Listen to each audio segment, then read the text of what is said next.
ఎవరైతే కొసరు అంటే మధ్యలో జాయిన్ అయిన వాళ్ళు ఎవరైతే ఉన్నారో వీళ్ళు అందిస్తున్నట్టుగా ఈ కథనాలన్నిటికీ కూడా ఈ పుకార్లన్నిటికీ కూడా ప్రధాన సూత్రధారు ఎవరంటే అదే కాంగ్రెస్లో మధ్యలో జాయిన్ అయిన వాళ్ళు ఎవరైతే జూనియర్లను పిలుచుకుంటాం వలస అంటాం, వలస కాంగ్రెస్ నాయకులు అంటాం, వీళ్ళు రుబాబ్ ఎక్కువ అవుతూ ఉంది. ఈ ఇన్ఫర్మేషన్ మొత్తం కూడా వీళ్ళే ఆ మీడియా ఛానల్కి ఇస్తున్నారు.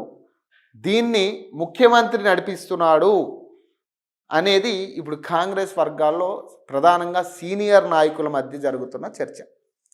ఎందుకు రేవంత్ రెడ్డి నడిపిస్తున్నాడని అనుమానాలు వస్తున్నాయంటే ఇటీవల టీడీపీని అలాగే మొన్న ఎన్టీఆర్ దాని విషయంలో ఆయన మాట్లాడుతూ టీడీపీని పొగిడే ప్రయత్నం చేయడం కావచ్చు, టీడీపీని ప్రశంసించే ప్రయత్నం చేయడం కావచ్చు, ఇవన్నీ కూడా కాంగ్రెస్ వర్గాల్లో కొంత చర్చనీయాంశమైంది. దీనికి కొంత బలం చేకూరుస్తూ ఉన్నారు. టీడీపీ నుంచి వలస కాంగ్రెస్లోకి వచ్చిన వాళ్ళకి కానీ లేదా బీఆర్ఎస్ నుంచి వలస వచ్చిన వాళ్ళకే ఎక్కువ ప్రాధాన్యత ఇస్తున్నారు పార్టీలో. టీడీపీ వాళ్ళకు ఉన్నంత విలువ కాంగ్రెస్ నాయకుల్లో ఎప్పటి నుంచో కాంగ్రెస్ని అంటిపెట్టుకుని అసలు కాంగ్రెస్ నాయకులకి లేదు అనేది స్పష్టంగా ఈ డిస్కషన్ కాంగ్రెస్ సీనియర్ మంత్రుల వర్గాల్లో జరుగుతున్న చర్చ ఇది. సో దీని మీద కూడా ఒక కథనం వచ్చింది. రేవంత్ రెడ్డి లీకులపై దళిత ఉప ముఖ్యమంత్రి ఆవేదనట, కావాలని బద్నాం చేస్తున్నారని ఆక్రోశమట.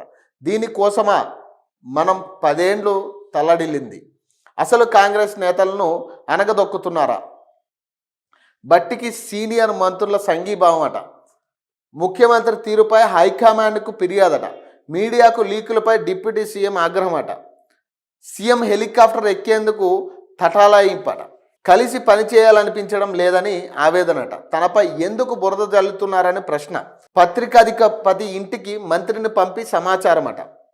ఎవరు పత్రికాధిపతి? ఏబిఎన్ రాధాకృష్ణ. ఇటీవల కథనం డిప్యూటీ సీఎంకు సంబంధించిన కథనం అదే పేపర్లో వచ్చింది. ఆ పేపర్లో ఈ మధ్యన ఎందుకో ఉన్నట్టుండి రేవంత్ రెడ్డి మీద ఎనలేనంత ప్రేమ పుట్టుకొస్తూ ఉంది ఆ పత్రికల్లో. ఇప్పుడు కూడా ఆ పత్రిక మొత్తం కాంగ్రెస్ పార్టీ కంటే ఎక్కువ రేవంత్ రెడ్డిని పైకి లేపే ప్రయత్నం చేస్తూ ఉంది. ఫ్రంట్ పేజీ మొత్తం రేవంత్ రెడ్డి వార్తలే ఉంటాయి. నిన్న కూడా దావోస్ పర్యటనకు సంబంధించి చాలా పెద్దగా రాసిన వార్తలు, చాలా ముఖ్యమైన అంశాలు ఉన్నాయి. ఎప్పుడు కూడా ఆ విధంగా కాంగ్రెస్ పార్టీలో ఉన్న ఏ నాయకుడిని లేపే ప్రయత్నం చేయలే, కానీ రేవంత్ రెడ్డిని లేపే ప్రయత్నం చేస్తూ ఉన్నారు ఇప్పుడు ఏబిఎన్ పేపర్ నుంచి.